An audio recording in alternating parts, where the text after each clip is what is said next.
verso de número 51, que diz: e eis que o véu do templo se rasgou em dois, de alto a baixo, e tremeu a terra, e fenderam-se as pedras. Vou repetir: e eis que o véu do templo se rasgou em dois, de alto a baixo, e tremeu a terra, e fenderam-se as pedras.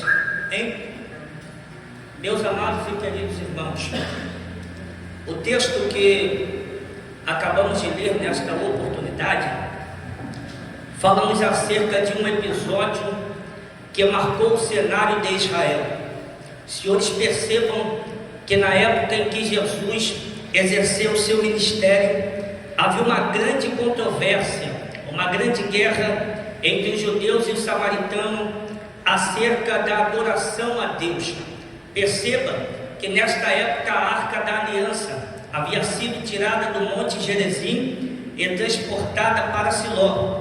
Por esta razão, os judeus entendiam, e também os samaritanos, que tinham que brigar entre si pela questão da adoração. Meu irmão Isaac, Deus abençoe, porque uns diziam que o lugar da adoração era em Samaria, outros diziam que o lugar da adoração era em Jerusalém. Na época de Sambalate e de Joséfo, que Sambalate, para proteger o sacerdócio de Manassés, ele resolveu se mudar-se para Samaria e construir um grande templo, sendo que nesta época em que ele constrói esse templo, ele pega Manassés com uma cópia do Pentateuco para enfim estabelecer um culto a Deus.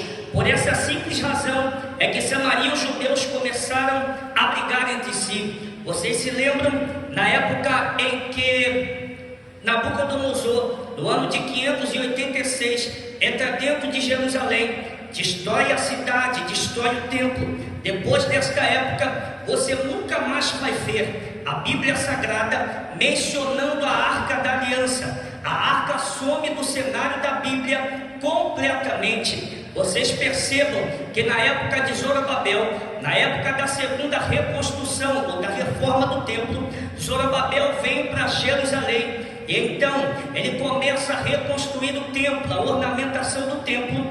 Diz a história que eles começaram a fazer uma cópia de todos os utensílios que haviam no primeiro templo que foi construído por Salomão. A única coisa que eles não conseguiram fazer uma cópia foi da famosa Arca da Aliança, porque a presença de Deus não dá para copiar, ou você tem ou você não tem. Então fizeram uma cópia de tudo que havia no primeiro templo, mas a Arca da Aliança não conseguiram copiar. Por este motivo, na época do próprio Zorobabel, eles chamam os judeus e dizem para os judeus pegarem do Rio Jordão uma grande pedra para colocar no lugar santo dos santos. Colocaram um véu de 12 centímetros de espessura para cobrir o lugar santo dos santos. Para finalizar, vocês se lembram quando Jesus veio a esta terra? 33 anos Jesus cumpriu o seu ministério. Chegando no último momento de sua vida, Jesus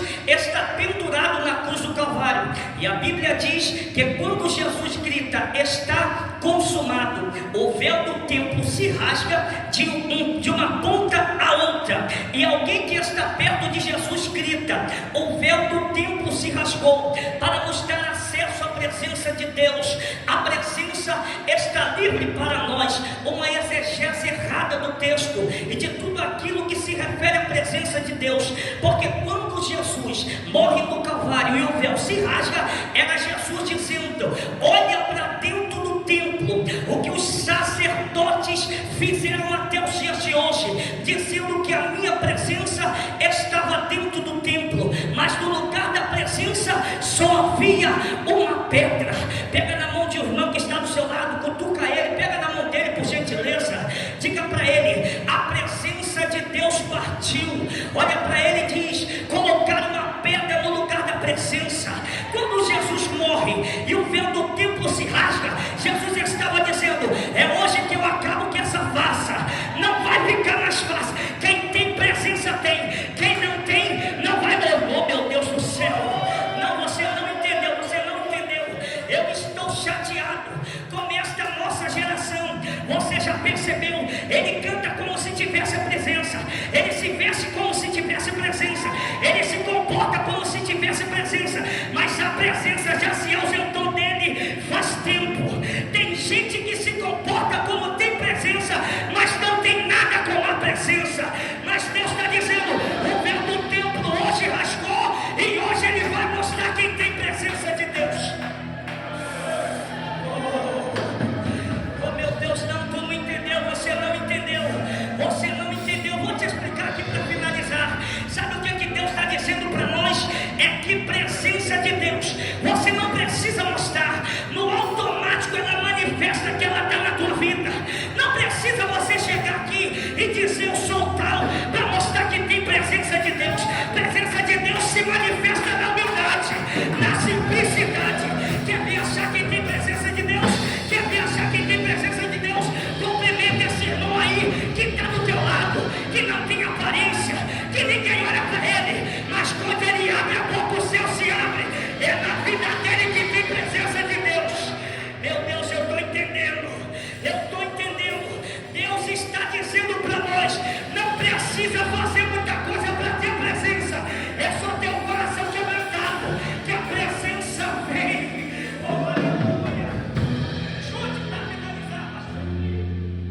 Quando Jesus morre, pastor William, em que ele mostra para todos os povos de Israel que no lugar da presença só havia uma pedra. Naquela época era um período helênico, pastor Célio. O que é o período helênico? Era um período em Israel de adorações a deuses gregos e romanos.